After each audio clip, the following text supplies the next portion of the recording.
That wind's got teeth tonight, hasn't it? I can hear it rattling the casements, trying to claw its way in.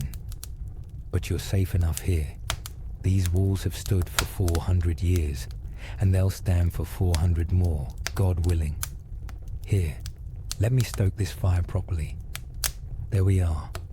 Watch how the flames catch on that apple wood. See the blue at the edges? That's the old sap burning. Smells like autumn orchards, doesn't it? You'll want your glass topped up for this one. This particular story, well, it's not like the others. Most tales I tell you concern one man's evil, or a woman's revenge, or a ghost that won't lie quiet. This one's different. This one's about money and greed, and what happens when men build monuments to their own ambition without caring who lives in the shadow of those monuments. And it's about beer. Specifically, about what happens when 1 million pints of porter decide to leave their prison all at once. October the 17th, 1814. A Monday evening, cold and damp, the kind that makes your joints ache, in the heart of London. Not the fine streets with their gas lamps and grand houses, but the rookeries, the warrens where the poor lived 10 to a room. Something happened that defies belief. A wave rose up in the middle of the city. Not water, beer. A tsunami of dark porter, 15 feet high, carrying with it timber and brick and iron, smashing through walls, filling cellars in seconds, drowning women and children who never even saw it coming. 8 souls dead. Perhaps 9, depending on who you ask and what you count as dying. The authorities called it an act of God. The newspapers called it a tragedy. But there are those who whispered, and still whisper, if you know where to listen, that it was murder. Carefully planned, meticulously executed, and hidden behind the acceptable face of industrial accident. Let me take you back to that autumn, to a district called St Giles. The rookery, they called it, after the crows that nested in the blackened chimneys. Picture streets so narrow 2 men could barely pass without turning sideways.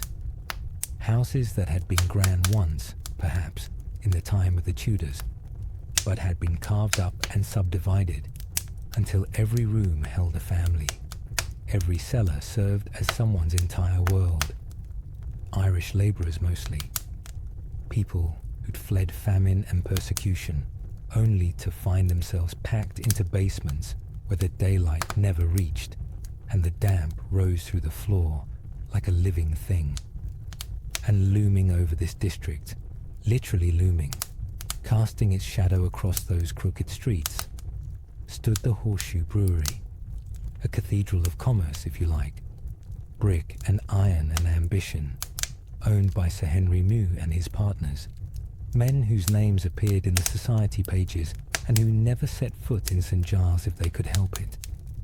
The brewery produced porter, that thick, dark beer the working folk drank by the gallon, and it stored that porter in vats. Not barrels, mind you. Vats, wooden leviathans, each one as tall as a 3-story house, bound with iron hoops that weighed more than a horse. The largest of these vats stood 22 feet high and held enough beer to fill a reservoir. 3,555 barrels. That's 135,000 gallons, if you want to be precise about it. 570 tons of liquid, aged 10 months, worth a fortune in excise duty alone. And the whole thing was held together by iron bands and oak staves and the absolute certainty that British engineering could conquer anything. That certainty was about to be tested. Now, before we go further, let me introduce you to the players in this particular tragedy. First, there's George Crick, storehouse clerk, 50-odd years old, been working at the brewery for 17 years, knew every vat, every hoop, every creak and groan of the building. A careful man, the sort who dotted his I's and crossed his T's. the sort who noticed when something was wrong.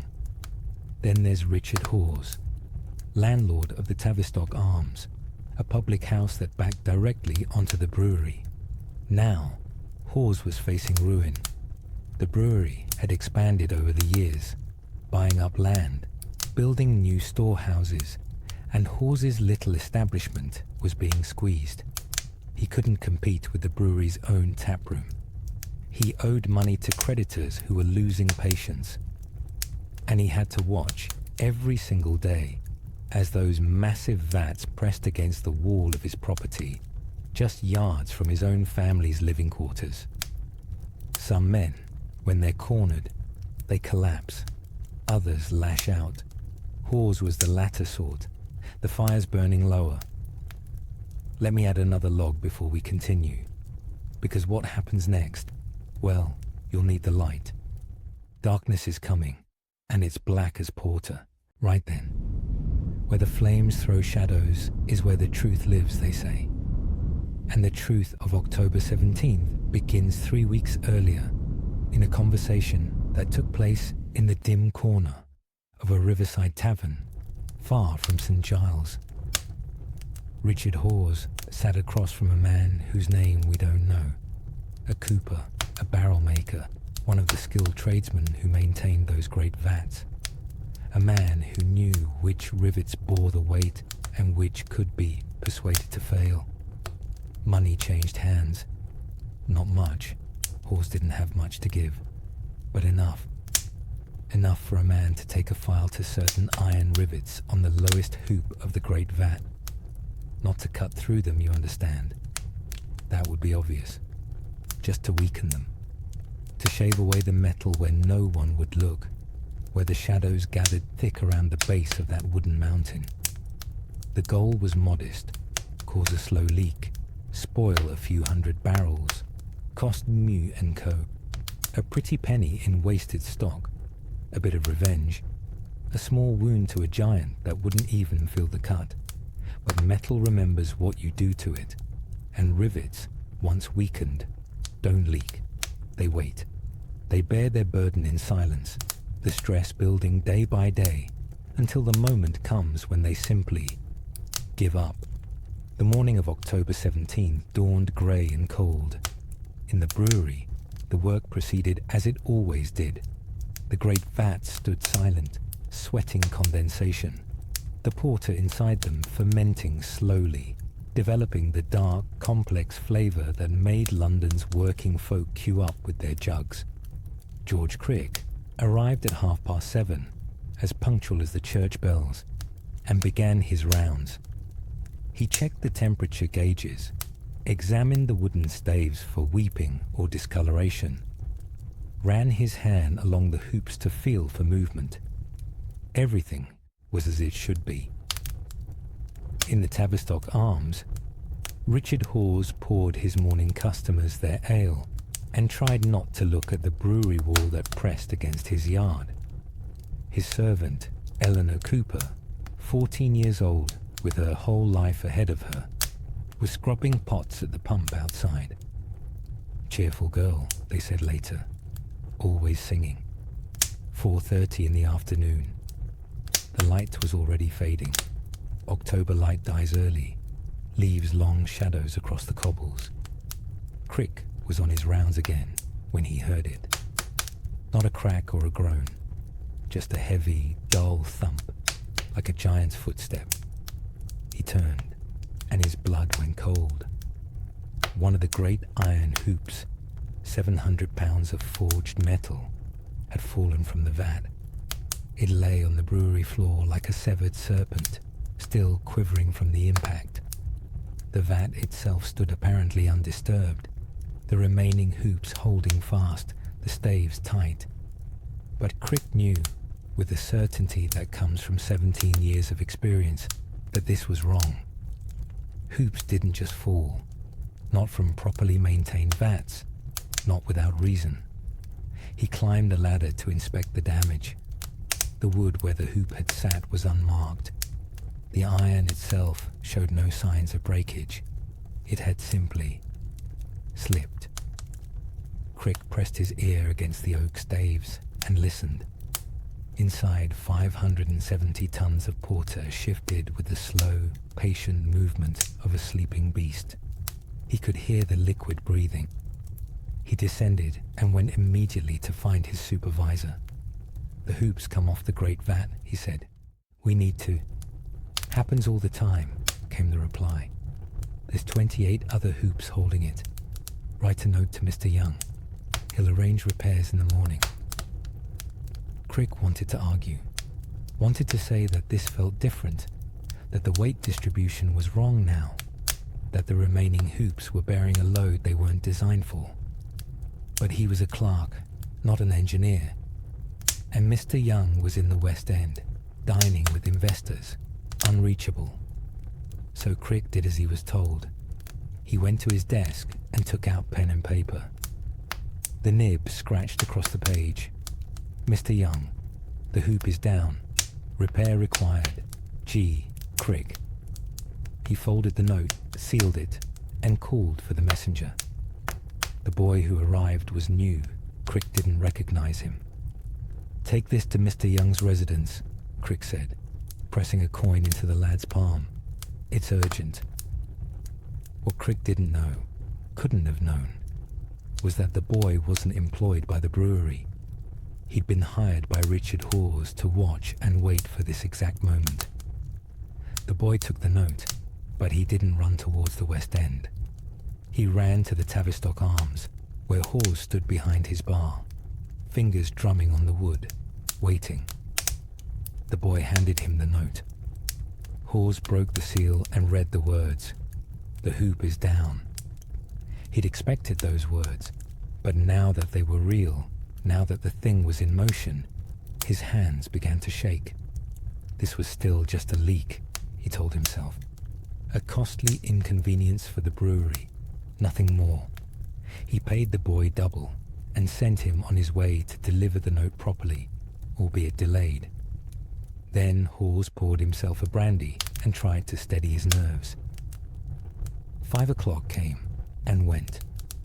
The brewery continued its work. In the storehouse, George Crick stood on a platform 30 feet from the great vat, the undelivered note still in his mind, watching. The remaining hoops gleamed dully in the lamplight, and at the base of the vat, where the shadows were thickest, microscopic cracks were spreading through weakened rivets. At 5:30 precisely, without warning, without mercy, the rivets sheared. The sound was like the world ending. Imagine every cannon in the Tower of London firing at once. Imagine an earthquake concentrated into a single catastrophic note. Workers a mile away at the docks heard it and thought a powder magazine had exploded. The great vat didn't crack or leak or weep.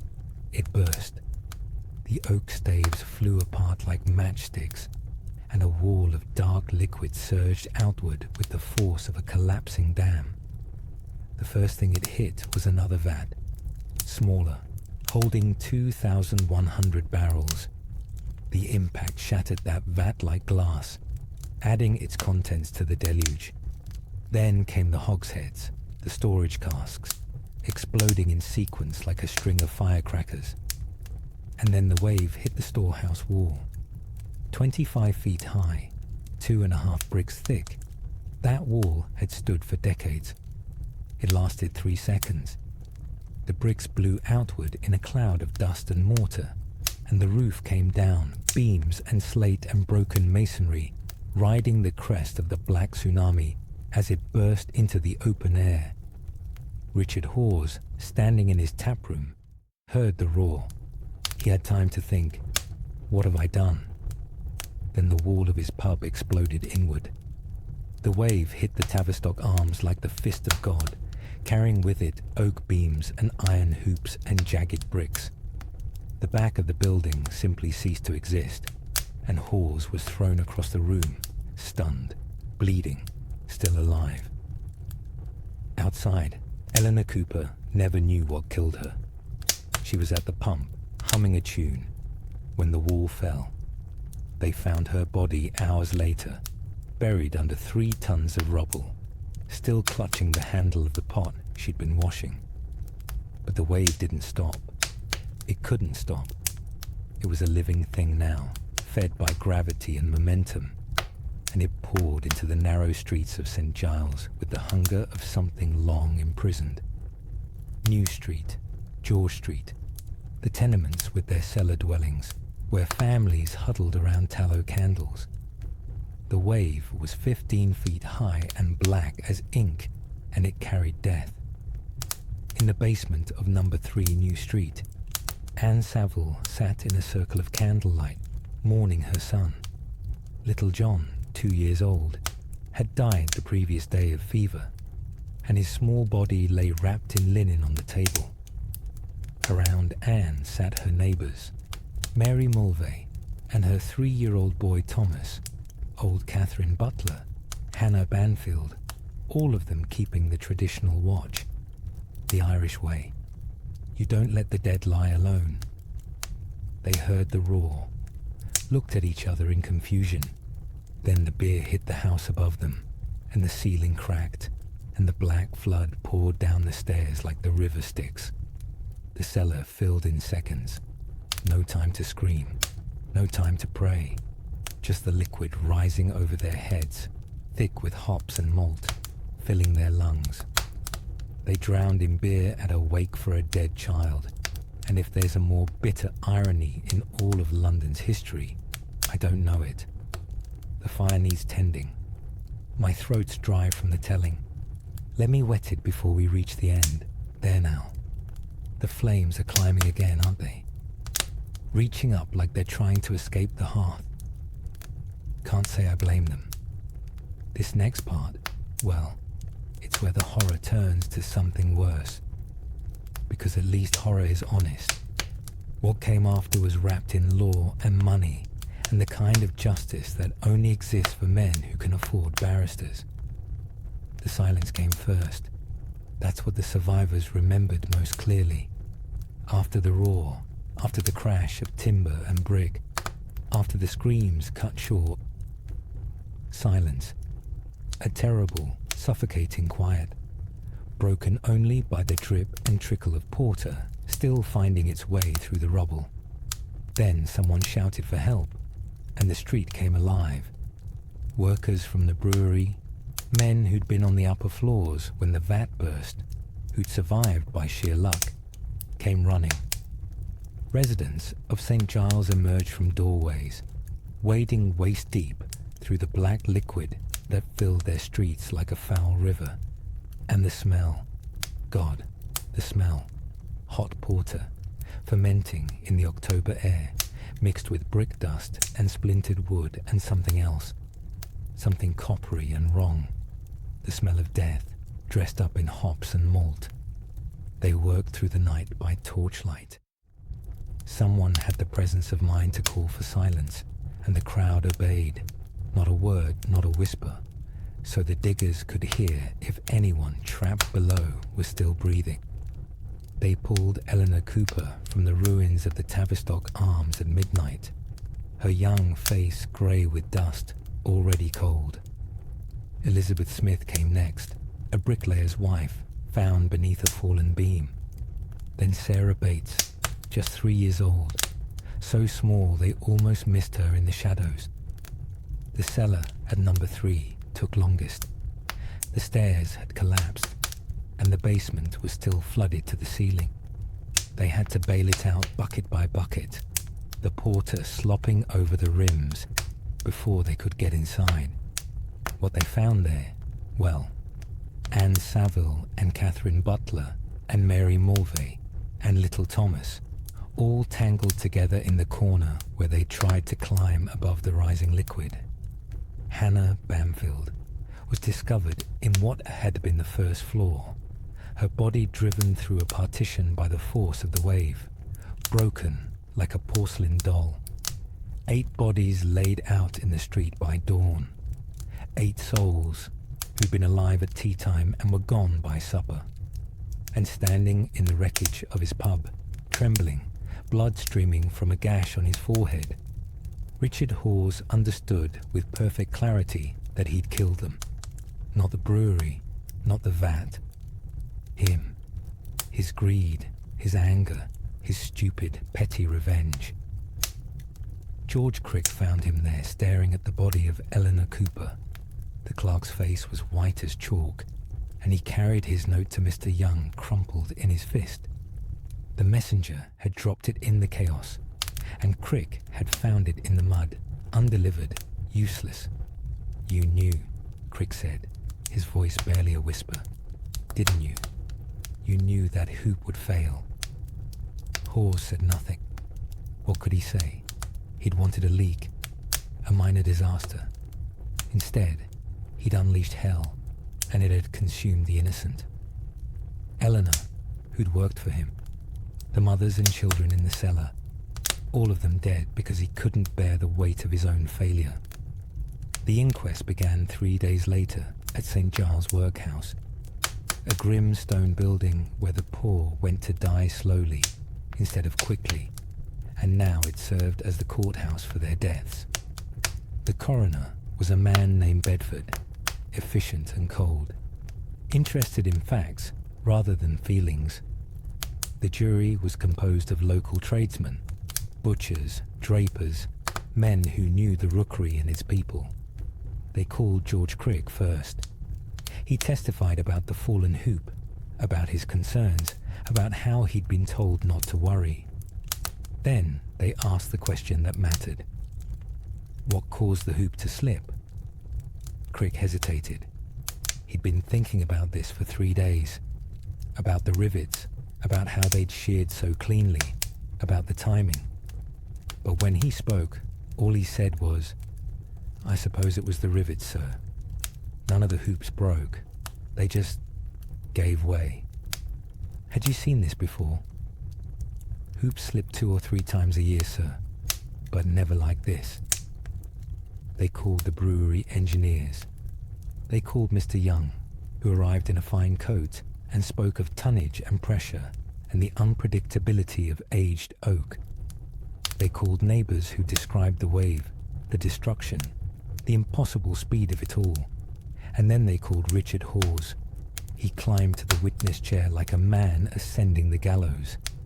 His hands shook so badly he had to clasp them in his lap. Bedford asked him to describe what he'd witnessed.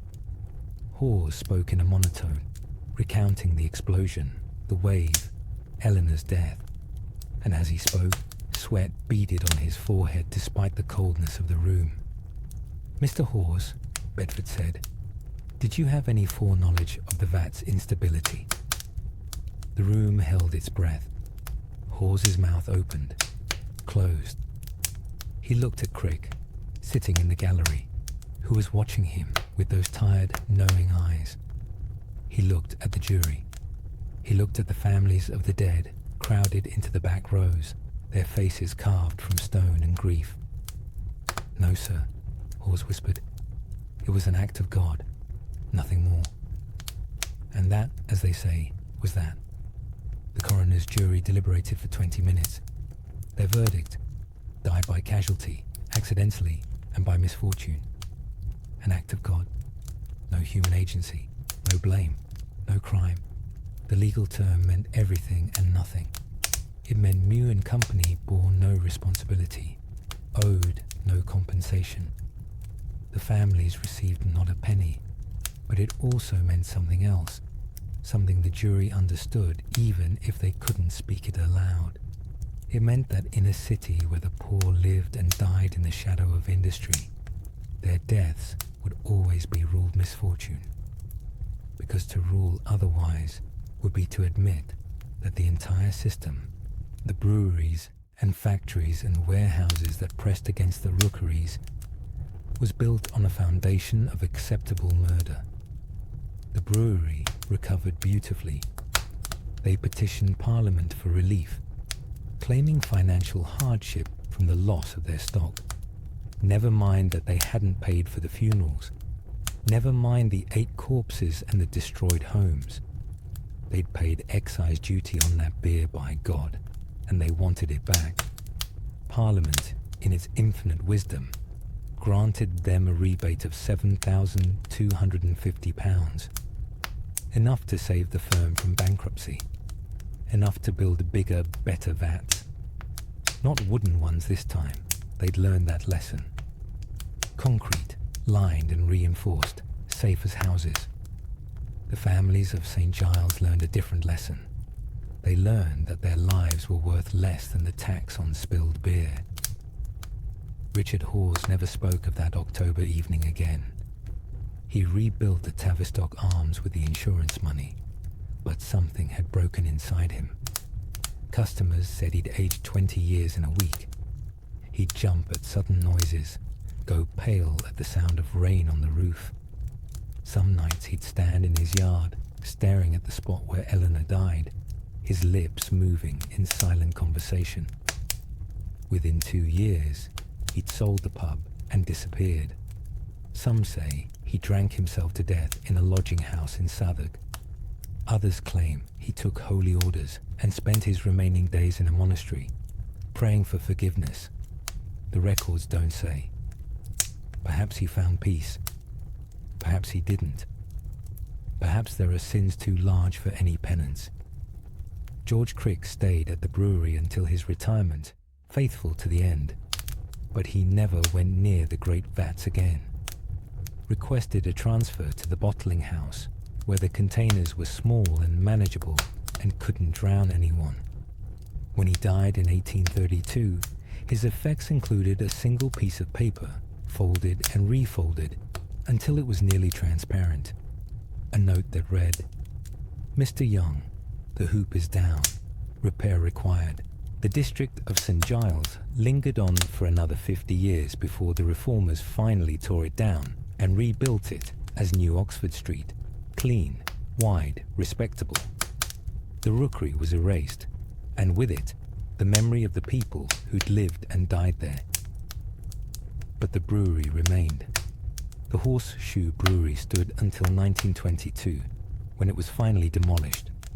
They say the workers who tore it down found stains on the foundation stones, dark marks that wouldn't wash away, no matter how they scrubbed. Porter, perhaps, or something else. And the dead, well, they're still there, in a manner of speaking, buried in unmarked graves at St Giles churchyard, their names recorded only in the coroner's ledger.